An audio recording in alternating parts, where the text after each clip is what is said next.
الرجیم بسم اللہ الرحمن الرحیم۔ رسول اللہ صلی اللہ علیہ وآلہ وسلم نے فرمایا، اللہ کے ساتھ شرک کرنا، والدین کی نافرمانی کرنا، قتل کرنا اور جھوٹ بولنا یہ کبیرہ گناہ ہے۔ عزیز طلبہ، آپ کو پتہ ہے کہ اللہ تعالیٰ انسان پر بڑا مہربان ہے۔ یہی وجہ ہے کہ اللہ تعالیٰ نے انسان کو فہم و فراست عطا فرمائی اور ساتھ ساتھ انبیاء کرام کو بھیجا تاکہ لوگوں کی رہنمائی ہو سکے۔ اللہ تعالیٰ جن باتوں سے خوش ہوتا ہے وہ بھی بتا دی گئیں، اور جن باتوں سے اللہ کی ناراضگی کا خطرہ ہوتا ہے وہ بھی ہمارے سامنے آ چکی ہیں۔ مختلف قسم کے گناہ ہوتے ہیں، کوئی چھوٹے ہیں یا بڑے ہیں۔ آج ہم چند ان گناہوں کے بارے میں بات کریں گے جو بڑے بڑے گناہ ہیں، جن کو گناہ کبیرہ کہتے ہیں۔ کبیرہ کا مطلب ہوتا ہے بہت بڑا گناہ، اور ایسا گناہ جس پر اللہ غضبناک ہوتا ہے، اور وہ گناہ ایسا ہے کہ جب تک صدق دل سے اللہ سے معافی نہ مانگی جائے وہ معاف نہیں ہوتا۔ اللہ کے نبی نے 4 ایسے گناہوں کے بارے میں ہمیں فرمایا ہے کہ جو بہت بڑے بڑے۔ عزیز طلبہ، اللہ تعالیٰ فرماتے ہیں کہ اگر تم بڑے بڑے گناہوں سے بچ جاؤ تو ہم تمہیں چھوٹے گناہوں سے بچا سکتے ہیں۔ چھوٹے گناہوں سے جو گناہ ہے اس کو ہم ختم کر سکتے ہیں، لیکن بڑے گناہوں سے بچنا بڑا ضروری ہے۔ اور یہ بڑے گناہ کل کو قیامت کے دن لوگوں کے گلوں کا پھندا بن جائیں گے۔ اس لیے جو بندہ کوشش کرتا ہے، اللہ تعالیٰ اس کی کوشش کو بارآور کرتے ہیں اور اس کو گناہوں سے بچاتے ہیں۔ اس میں پہلا جو گناہ جو کبیرہ ہے اس کے بارے میں ذکر ہے وہ ہے شرک۔ شرک کا گناہ جتنے بھی گناہ ہیں سب سے بڑا ہے۔ اللہ تعالیٰ قرآن مجید میں فرماتے ہیں، ان اللہ لا یغفر ان یشرک بہ ویغفر ما دون ذلک، کہ بے شک اللہ بندے کے ہر گناہ معاف کر سکتا ہے سوائے شرک کے۔ اسی طرح قرآن مجید میں اللہ فرماتے ہیں، ان الشرک لظلم عظیم، بے شک شرک جو ہے یہ سب سے بڑا ظلم ہے۔ عزیز طلبہ، اللہ تعالیٰ کی ذات وحدہ لا شریک ہے، اور سارے ہی معاملات کائنات کے اللہ کے اپنے ہاتھ میں ہیں، اور اللہ تعالیٰ سارے معاملات کو خود چلا رہا ہے۔ سورہ رحمان میں اللہ فرماتے ہیں کہ اللہ روزانہ ایک نئی شان میں ہوتا ہے، اللہ روزانہ نئے کاموں میں آتا ہے۔ سارے کام اللہ کی طرف سے ہو رہے ہیں، اور یہ جتنا نظام کائنات چل رہا ہے اس کے پیچھے حکم خدا بندی ہے۔ اللہ کے حکم سے یہ نظام آگے آگے بڑھ رہا ہے۔ جس طرح آپ کو پتہ ہے کہ سورج کا چلنا، زمین کا موو کرنا، رات اور دن کا آنا، موسموں کی تبدیلی، زمین سے انواع اقسام کے اناج آنا، یہ سارے اللہ کے حکم ہیں جو کام ہو رہے ہیں۔ اب ایک چھوٹا سا دانہ گندم کا، اس میں کیا حقیقت ہے؟ اس کو پیس لیا جائے تو آپ کو پتا وہ آٹے کی شکل میں آ جاتا ہے، اس کو دانتوں پہ چبا دیا جائے اس کی حقیقت ختم ہو جاتی ہے۔ وہ دانہ جو بذات خود کوئی حیثیت نہیں رکھتا، لیکن جب وہ زمین میں جاتا ہے تو اللہ کے حکم سے وہ ایسے اٹھتا ہے، اس کی اٹھان ہوتی ہے، روزانہ کی بنیاد پہ اس کی بڑھوتری ہوتی ہے، پھر اس کے پاس دانے لگ جاتے ہیں، بالیاں آ جاتی ہیں، ایک دانہ 100 دانہ، اس سے بھی زیادہ دانے۔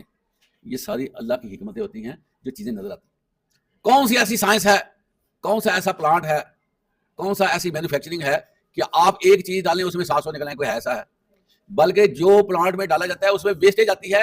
اگر آپ کوئی 10 کلو چیز ڈالتے ہیں تو آپ کو 10 کلو نہیں ملے گی، وہ 9 کلو رہ جائے گی۔ اس میں کئی چیزیں ویسٹ ہو جاتی ہیں چلتے چلتے۔ یہ اللہ کی بنائی ہوئی فیکٹریاں ہیں جس میں ایک دانہ 700 سے بھی آگے نکل جاتا ہے۔ اللہ تعالیٰ دیکھیں کیسے نظام میں انسانوں کو خلا بلا رہا ہے۔ ایک فروٹ جا رہا ہے، 2 آ رہے ہیں، اور ریڑیاں لدی ہوئی ہیں فروٹ سے، سبزیوں سے، کتنی کتنی چیزیں روزانہ ہم آپ دیکھتے ہیں سڑکوں پہ لگی ہوئی ہیں، دکانیں بھری ہوئی ہیں۔ یہ اللہ کی پیدا کردہ چیزیں ہیں، کوئی بندہ بنانا چاہے نہیں بنا سکتا۔ پہلے اللہ نے بنائی ہے، پھر بندوں نے اس میں کوئی تبدیلی لائی ہے۔ جیسے آٹے سے بیکری آئٹم بھی بن گئی، میدا نکل آیا، چوکر نکل آیا، دودھ سے کھویا بن گیا، مٹھائیاں بن گئی، اور چیزیں بن گئی۔ ایک ایک چیز سے آپ دیکھیں کتنی چیزیں بنتی ہیں۔ اب ایک بندہ اٹھ کے، یہ ساری اللہ کی پیدا کردہ چیزیں ہیں۔ اللہ خود کہتا ہے کہ للہ ما فی السماوات والارض، جو کچھ آسمانوں اور زمین میں وہ میرا ہے، میرا ہے، وہ کلیم کرتا ہے۔ اللہ کے اس دعوے کے بعد ہم اس میں سے کوئی چیز لے کر کسی اور کی سپرداری میں دے دیں کہ اس سے ہمیں ملی ہے، یا یہ بھی دے سکتا ہے، یا اس سے بھی ہمیں فائدہ ہو سکتا ہے، تو یہ چیز اللہ کے ہاں قابل قبول نہیں ہے، بلکہ شدید غصے والی بنتی ہے کہ جب میں نے سارا کر دیا، اب میری چیز کو تم کسی اور کے ساتھ نتھی کرو گے تو یہ کیسے میں اس کو قبول کر لوں؟ عزیز طلبہ، 1,24,000 کم و بیش انبیاء کرام کو بھیجا گیا نا، سب چیزوں میں سے زیادہ اسی چیز کی طرف ان کو کہا گیا کہ لوگوں کو بتاؤ کہ میرے ساتھ کسی کو ٹچ نہ کر دینا، میں اکیلا ہوں، میرے معاملے میں کسی اور کو شامل نہ کر دینا، میرے ہی فیصلے ہیں، کسی اور کے فیصلے نہیں، میں ہی ہر معاملے میں مختار کل ہوں، سارے ڈسیزن میرے ہیں، اور میں نے ہی فیصلہ کیا کہ حضرت انسان کو پیدا کرو، اور میں نے ہی اس نظام کو ختم کر دینا ہے، اس کی ساری میں نے باتیں ختم کر کے قیامت جو ہے برپا ہو جاتی ہے۔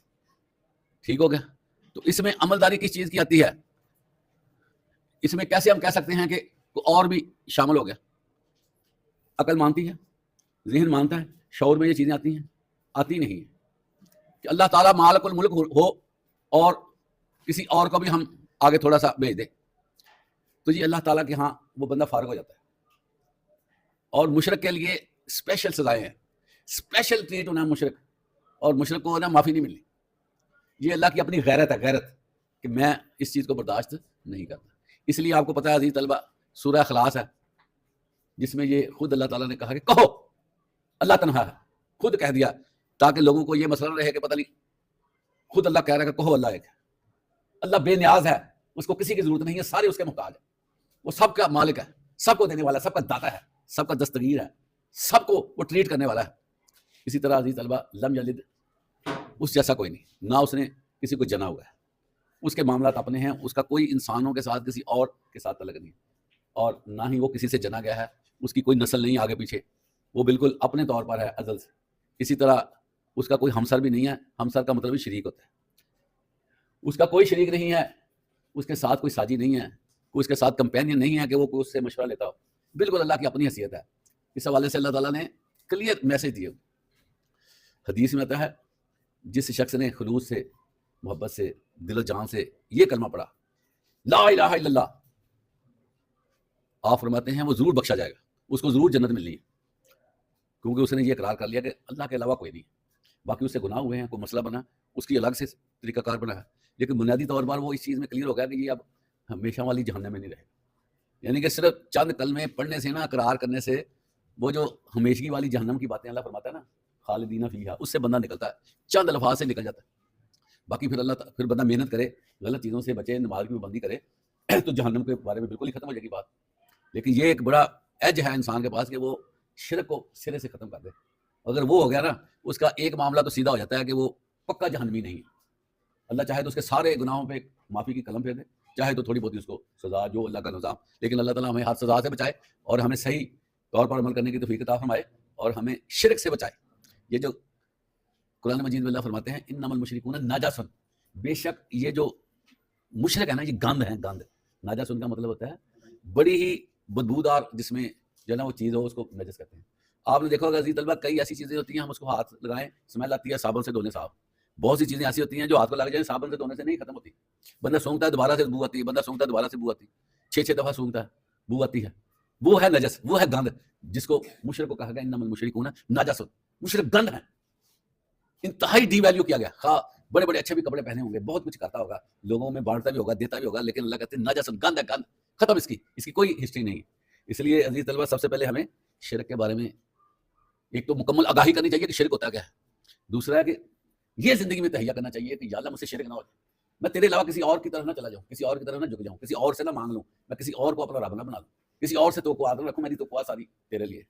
تو عزیز طلبہ، اگلی بات جو فرمائی گئی ہے گناہ کبیرہ کے حوالے سے، وہ آپ کو پتہ ہے والدین کی نافرمانی۔ قرآن مجید میں اللہ تعالیٰ فرماتے ہیں وَقَضَىٰ رَبُّكَ أَلَّا تَعْبُدُوا إِلَّا إِيَّاهُ وَبِالْوَالِدَيْنِ إِحْسَانًا، اور تیرے رب کا یہ فیصلہ ہے کہ صرف اسی کی عبادت کرو اور والدین کے ساتھ اچھا سلوک کرو۔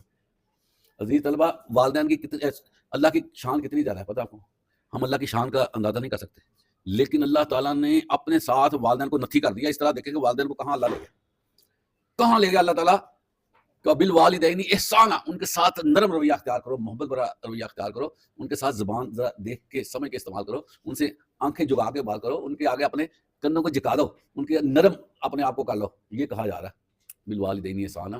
ہر طرح سے ان کے ساتھ منسلک ہو جاؤ، ان کو وقت دو، ان کی باتیں غور سے سنو، ان کے ساتھ تعلق داری رکھو، ان کی عزت کرو. سب سے زیادہ دنیا میں عزیز طلبہ سب سے زیادہ عزت کے لائق ہوتا ہے کون ہے؟ آپ کا والد.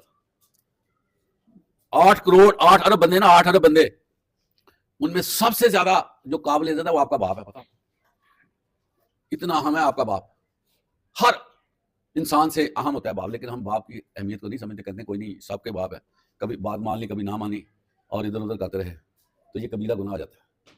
کبیرہ گناہ اتنا بڑا ہے کہ اللہ کو غصہ آتا ہے. جو بندہ کبیرہ گناہ کر کے معافی نہیں مانگ سکتا، جب نہیں مانگی یا ہٹتا نہیں ہے، سیدھا جہنم ہے. کبیرہ گناہ کی یہ سزا ہے، پتہ آپ کو جہنم اس کو لازم مل جانی ہے. جو مرتے وقت اس کے سر پہ کوئی کبیرہ گناہ ہوں گے نا، اس نے جہنم میں سیدھا چلے جانا. کوئی اس کے ساتھ گنجائش نہیں ہے. کبیرہ گناہ اس کو کہتے ہیں، یہ جان نہیں چھوڑتے کبیرہ گناہ، یہ سر پہ کھڑے رہتے ہیں. تو اسی طرح عزیز طلبہ قتل کرنے کے بارے میں آپ کو پتہ ہے بہت بڑا گناہ ہے.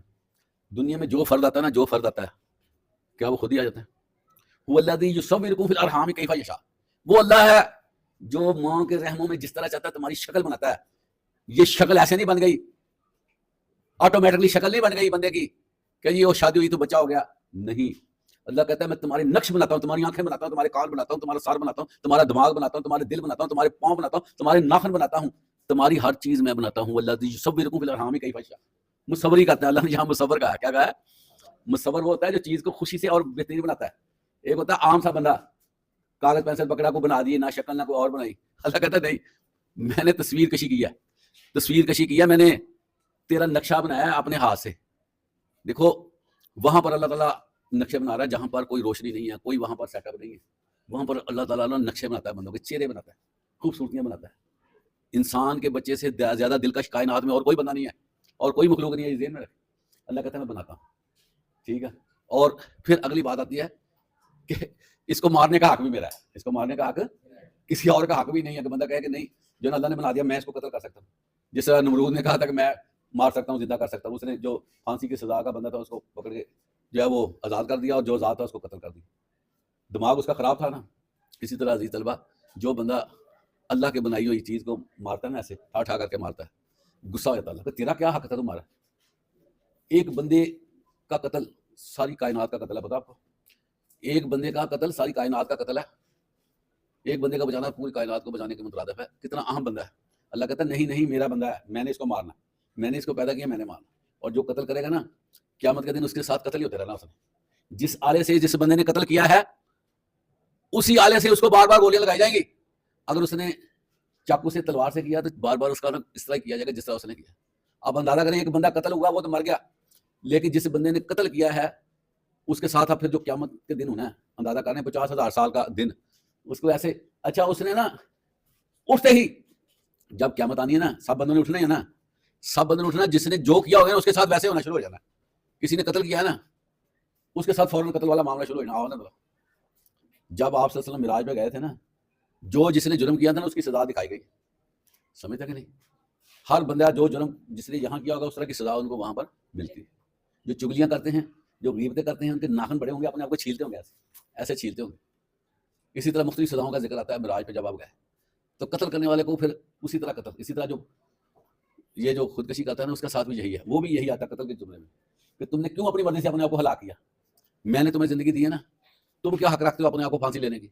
تم کیا حق رکھتے ہو زہر پینے کی؟ تم کیوں حق رکھتے ہو کہ تم جو ہے وہ خود سوزی کر لو؟ جو بندہ خود سوزی کرتا ہے عزیز طلبہ قیامت کے دن اٹھا کے اس کو اسی طرح لے جایا جائے گا. اب کرتے رہو، اب تمہیں مزہ آئے گا. اب دیکھو تم اس لیے جو نا دھیان رکھیں یہ کبیرہ گناہ ہے، کبیرہ گناہ. اب ہم آخری جو حدیث میں گناہ آتا ہے اس کی بات کرتے ہیں. وہ ہے جھوٹ کا گناہ. کون سا گناہ ہے؟ جھوٹ کا گناہ. جھوٹ جو ہے نا، جھوٹ یہ بڑا ہی ناپسندیدہ گناہ ہے. اس کی ناپسندیدہ جو ایک ہی بات میں بتاتا ہوں کہ جب بندہ منہ سے جھوٹ بولتا ہے نا، یہاں دونوں کندھوں پہ کرامن کاتبین ہوتے ہیں، پتہ نا آپ کو. ان کو منہ سے اسمیل آتی ہے جو جھوٹ بولتا ہے، گندی اسمیل آتی ہے کہ فرشتوں سے برداشت نہیں ہوا جاتا. وہ 1 میل کی مسافت پہ چلے جاتے ہیں، 1 میل کی مسافت پہ اتنی گندی بو آتی ہے اس سے. آپ اندازہ کریں کیسا یہ جو ہے نا وہ جھوٹ بولنے کا نظر آتا ہے.